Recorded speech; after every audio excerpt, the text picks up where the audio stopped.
Hey, welcome back to the Deep Dive. Good to be here. We've got a stack of notes in front of us today that digs into something you definitely feel, but might not always see. That quiet force. Exactly. A thing that makes some teams and organizations just flow. The other ones, I mean. Yeah, where things seem to click, ideas spark. And people genuinely seem to enjoy showing up. It often seems to have less to do with, say, fancy strategies and more to do with an invisible something. Right. So these notes we're exploring today, they frame that something as an invisible bridge. An interesting metaphor. It is. And our mission in this deep dive, to really unpack what makes this bridge so powerful. And importantly, how it's built. Yeah, how you can maybe start building it yourself right where you are. And what these notes really emphasize, I think, is that while this bridge feels invisible, its impact is, well, anything but. Tangible effects. Definitely. It's presented not just as a nice-to-have, but as truly foundational. Well, it affects speed, creativity, how people problem solve, even just the energy in a room. Okay, let's dive into this invisible bridge concept then.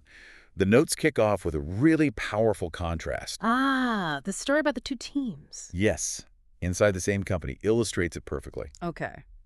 So imagine two teams, same talents, pretty much the same resources, similar projects. Right. Level playing field, basically. Exactly. Now, Team A had a leader whose mantra was basically, just get it done, I don't need details. Sounds efficient, maybe, on the surface? You'd think so. Yeah.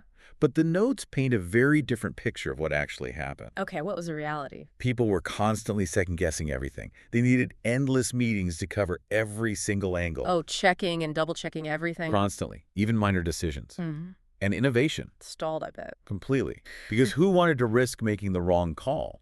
The fear was palpable. That makes sense. High stakes, low trust. Now flip that. Team B. Yeah. Their leader's approach was quite different. How so? It was more like, okay, here's our goal, and I trust you folks to figure out the best way to get there. Empowerment. Yeah, keep me in the loop on the big stuff and, shout if you need anything. Much more hands-off in a trusting way. And the difference described in the notes is just stark, isn't it? Totally. Team B moved faster. They were more creative, finding different solutions. And honestly, they just seemed to enjoy their work more. The notes describe people staying late. But not because they had to. No. Yeah. Because they were genuinely excited about what they were doing, what they were creating together. It just perfectly highlights the difference that underlying invisible bridge of trust makes. It's night and day. It really is. So it begs the question, based on these notes, what are the core elements? What actually builds this kind of trust? Where do we start? Well, one surprising one that jumped out at me is vulnerability. Ah, yes. But the notes are really clear. It's the good kind of vulnerability. Right, not oversharing or anything. No, it talks about those moments, maybe in a meeting, when you genuinely don't have the answer to a question. You know that feeling. Absolutely. We've all been there. And the notes call saying, I don't know, in those moments. Magic words. Yeah, it feels so counterintuitive, doesn't it? Especially if you're in a leadership role. Right. You feel like you should know. But the source argues it actually builds trust faster than pretending you have all the answers. How does that work? Well, when someone, especially a leader, can comfortably say, that's a great question, I honestly don't know the answer right now, let's figure it out, it kind of gives everyone else permission. Permission to be human. Exactly. It takes the pressure off, lets everyone breathe and admit they don't know everything either. I can see that. It connects directly to emotional intelligence too, right? That ability to be authentic. Yeah, to understand your own limits and just show up genuinely. That openness really fosters connection. Okay, so vulnerability is one pillar. What else? And building on that, the notes make a really powerful case for what happens when people feel safe enough to speak truth to power. That's a big one. It is. The source suggests organizations literally transform when employees feel genuinely safe giving honest feedback. Even when it's uncomfortable. Like saying, hey, I'm seeing something here, and I'm a bit worried we might be heading in the wrong direction. that kind of feedback can feel super risky in many places. It absolutely can. But the notes link, being able to receive that kind of input to what it calls cultural intelligence. Cultural intelligence, how does that connect?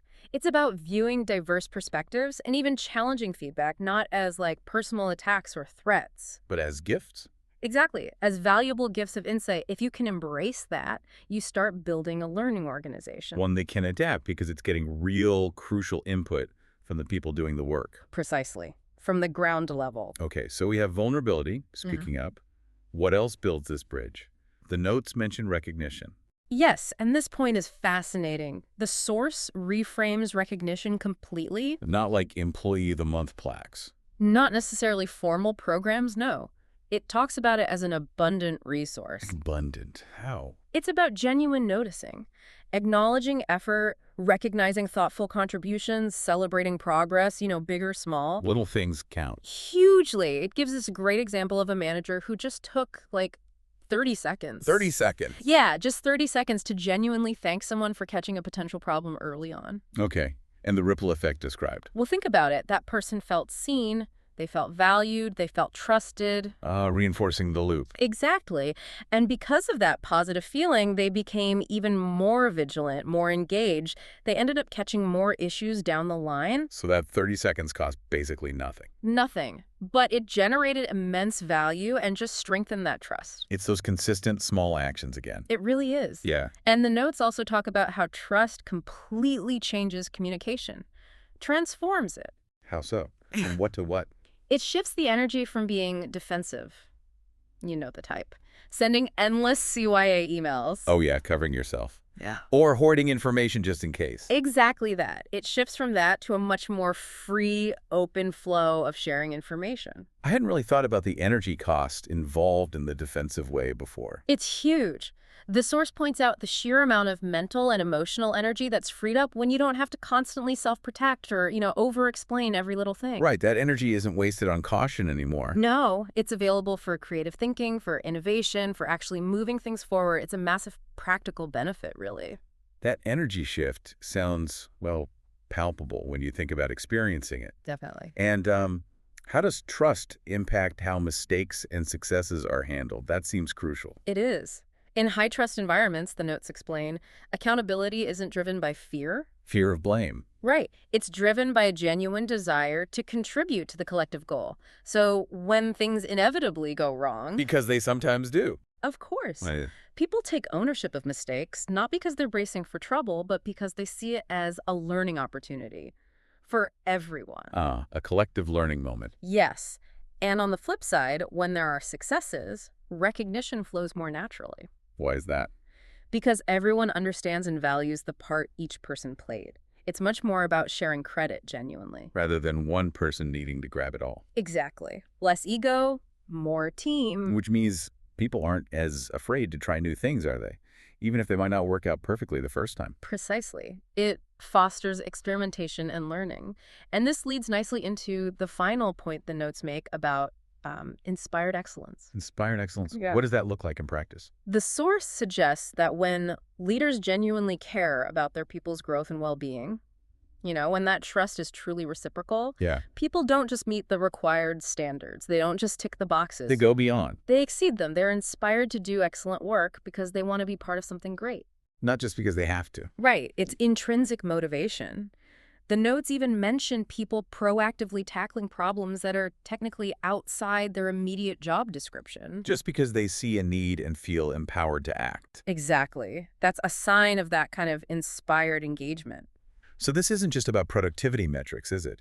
It's about creating an environment where people genuinely want to contribute their best selves. Yeah, it really connects purpose, psychological safety, and impact. They all feed each other. Okay, so we've unpacked these key ideas from the notes.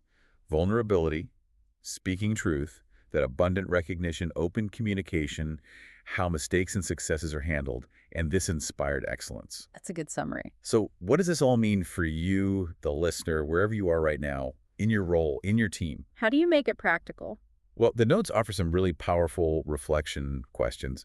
If you're in a leadership role, for instance, maybe ask yourself, when was the last time you genuinely said, I don't know, in front of your team? Good question. Or when did you last take that 30 seconds to truly thank someone? Not just for success, but for bringing you a potential problem. Yeah, appreciating the messenger. Are you actively creating space where that uncomfortable but necessary honesty is actually welcomed, not punished? These are challenging questions. They are. And if you're part of a team, not necessarily in leadership, maybe consider this.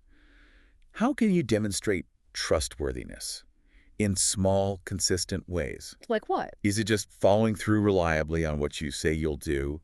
Is it asking thoughtful questions instead of making assumptions? Or simply offering help when you see someone else struggling with something. Small gestures. Exactly. Small, consistent gestures. Because these notes really underscore that this invisible bridge isn't built with, one massive project or some grand pronouncement from the top. Not a one-and-done thing. Definitely not. It's constructed moment by moment in the hundreds of small daily interactions where individuals make choices. Choices that show what? Choices that show they are reliable, that they're honest, and that they genuinely care about the people around them. It's built in the micro interactions. Moment by moment. Yeah. And the source also suggests something else interesting.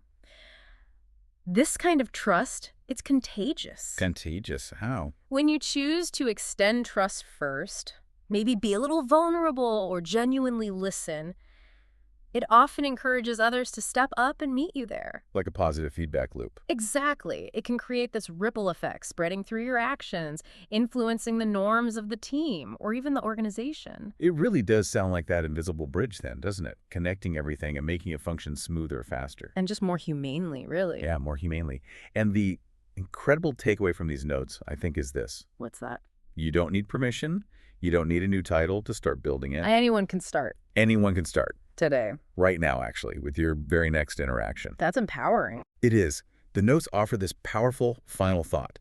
Every single conversation, every email, every meeting, every exchange, it's an opportunity. The choice point. Exactly. It's a choice. A chance to either build that bridge of trust a little stronger or potentially to erode it slightly. Even unintentionally. Even unintentionally. Yeah. So the simple, powerful invitation here is just choose to build consciously. And maybe consider this provocative thought to take away. If trust really is built or eroded in every single interaction, then intentionally focusing on how you show up in those small moments, how you build that bridge, it doesn't just change your professional life or your workplace. What else does it change? It fundamentally alters the quality of connection you experience in every part of your life, your family, your friendships, your community. It changes everything.